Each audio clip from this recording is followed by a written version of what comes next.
Hello and welcome back to Retro Anime Realm, where today we shall be talking about episodes 41 to 48 of Yu Yu Hakusho. With these episodes, it seems as if the series has finally got into its stride. Over the course of these episodes, as the Dark Tournament reaches its latter stages, things become a whole lot more interesting as our characters are pushed to their limits. You'll remember from last time that Yusuke and his team were fighting against Team Masho, as well as having to deal with the underhand tactics of another member of the Black Club that we find out here is called Butajiri. Yusuke is able to overcome Jin in the end by demonstrating a powerful new Reihado technique, but thanks to the shenanigans in play, he is also disqualified on a technicality. This then forces Kurabara back into the ring with all of his teammates incapacitated, even though he is still severely injured after the fight against the Dr. Ichigaki team. Kurabara really shouldn't have been able to win against a powerful demon like Risho, but win he did. Risho severely underestimated Kurabara due to the state he was in. Like with Yusuke in his fight against Suzaku, Kurabara was forced to start using his life energy to fight and survive, but Yukina's reappearance helped to boost his power and resolve and sends Team Urameshi through to the next round. Butajiri is also dispatched in a brutal fashion. His meddling had absolutely annoyed Toguro and Sakyo, with the powerful fighter putting the old man in his place before bursting his head open with a simple flick. With Team Urameshi having reached the semi-finals of the tournament, they get some well-earned downtime before the fighting continues. I think this moment marks a real turning point in the series, as we get a great deal of character growth and development that has been a little lacking up to this point. Firstly, we get a nice moment with Kurabara and Yukina with the Ice Maiden treating his injuries. Kurabara believes that Yukina confesses her love for him, but in actual fact, she doesn't really understand the interaction between them. Despite her cute appearance, Yukina, like all demons so far, doesn't really have a concept of more human emotions like love. There is also a small scene with Yusuke and Keiko where we get to see more about the type of relationship they have. This is something I don't think we have had for a good while since earlier on in the series, and gives us a glimpse as to the bonds the two of them share. You also get the introduction of Pooh after Yusuke's spirit beast hatches from its egg.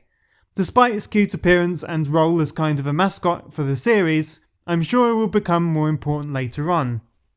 The relaxation doesn't last long for Yusuke, however, as he is summoned to go and train by Genkai after a brief confrontation between the two.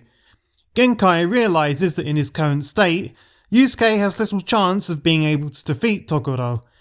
As such, Genkai decides to perform the Reihado succession ritual, even though it is years too early for Yusuke to handle.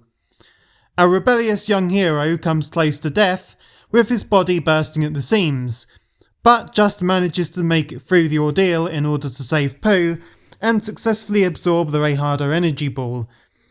Genkai ultimately made a gamble which paid off, as she could obviously tell that Yusuke was getting too cocky and that he needed a wake-up call and a way to also become ever stronger.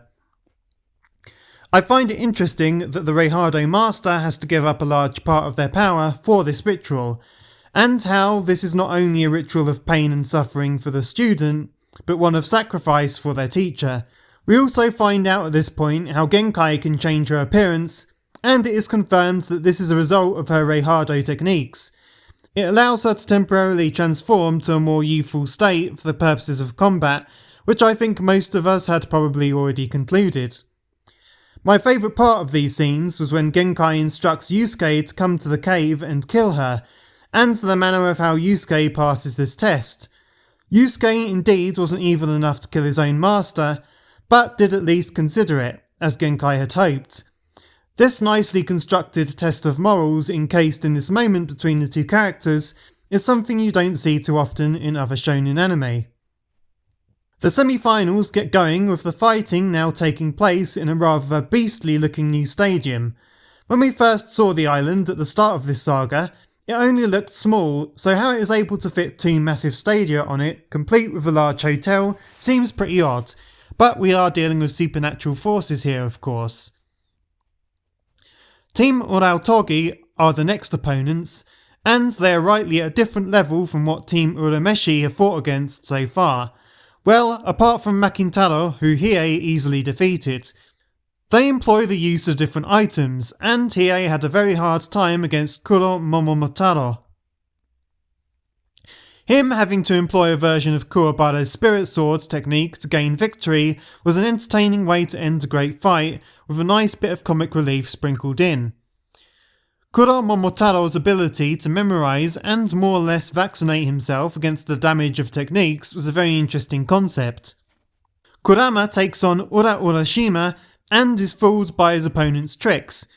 This doesn't make much sense, as Kurama previously was a demon fox with incredible cunning, so this was pretty bad writing here. That said, as a result of this and Ura Urashima's magic box, Kurama is able to regain his original form and win the match. This transformation was one of the absolute highlights of the series so far. Ura Urashima was able to reveal some details about his own team that resulted in his teammate Shishi Wakamaru killing him. Something he did reveal was that Team Urautogi are manifestations of characters from Japanese fairy tales and folklore, but there seems to be more to it than that, which we will probably find out about soon enough. Kuwabara once again steps up to fight against Shishi Wakamaru, but is completely outclassed. It was nice to see him get a great win against Dorisho, however it's clear that he is now out of his depth at this stage of the competition. Shishi Wakamaru could have sent him to the other end of the universe with his technique, or to the depths of the demon realm, but instead showed some pity and just sent him outside of the stadium. That said, Kuwabara is one of my favourite characters in Yu Yu Hakusho, and I hope he'll get some more time to shine. Genkai then chooses to fight against Shishi Wakamaru, but how will she fare after giving much of her power to Yusuke? What's interesting is that Toguro once again stepped in to help Team Urameshi to reveal to the audience the secret of her ageing and de-aging. Despite his status as a skilled fighter, how does he know such secrets about Reihado? In conclusion then, I really enjoyed these episodes, and it feels like the story is finally kicked into gear. The battle against more skilled opponents such as Team Urautogi in this new phase of the Dark Tournament has helped to raise the stakes and make the battles more fascinating and less dull.